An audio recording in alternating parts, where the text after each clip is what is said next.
diere ahinya nyagwenge mag Nyatike. Samoro inyalo mana nyiso tipo mano mar kaunti ma Migori nito chal nade. Okong Monica uthulo mar moso nyikoro Mgejwanga machiegni.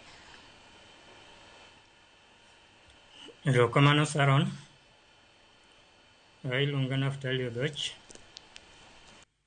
Achung'ne idara mar kor lwasi kaunti ma Migori to gi kaunti ma Homa Bay. Kendo yie mondo akaw thuoloni mondo ago erokamano kuom rwaka e chenroni mondo wang'e chenro mosebedo karingo e yor ohula mamuomore e kaunti ma Migori to gi Homa Bay. Kaunti ma Migori chien ka tich abich gi ngeso nyocha wanwang'o ohula maduong' ahinya ka ketho gik mang'eny ma cost mage osedhi to millions of shillings. Sana bridge ma Migori to gi kuonde momakore gi aora Migori to gi aora Kuja. Kuondego duto koth manyocha osebedo ka chwe ka timore tarik 3 dwe mar adek ni. Kenya Meteorological Department kokalo kuom Director maduong' Bwana Edward Muriuki nogolo gimiluongo ni heavy rainfall advisory, koth mabiro mang'eny. Kodhni nomako counties momako Migori, Homa Bay gi counties momakore kodgigo.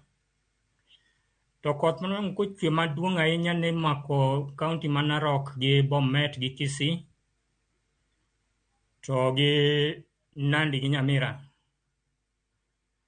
Kodhe ma chwe counties gi ema pong'o aoche momako Migori to gi Homa Bay.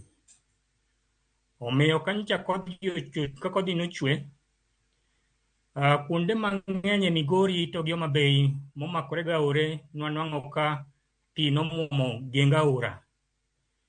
Sama pi omuomo geng aora nyisore ni jok modak e tie aochegi gihinyore, gigegi kethore, kendo ka giwuok mapiyo to nyisore ni kata ngimagi nyalo lal. Koro nwakwayo ni sana sa ma koth chwe to wakwayo ni mondo ji obed motang' mondo midhiero mawuok gi kodhe mang'eny gi kik makwa kuonde ma wantiere. Erokamano. Ni ikruok to na chal nade nikech mana kaka iwacho ni Kenya Meteorological Department nuchiwo chal mar kata mana nukoro chal mano mar kor lwasi e sama owinjore. Sani iwacho ni blame kata mana seyo dhi ne ng'a ahinya nyaka luwore koda midhiero ma sani oganda oyudo. Migori kanyo wang'e ni gwenge kaka Nyatike bende osekelo ohula osekelo achiedh nade ma koni kod kocha.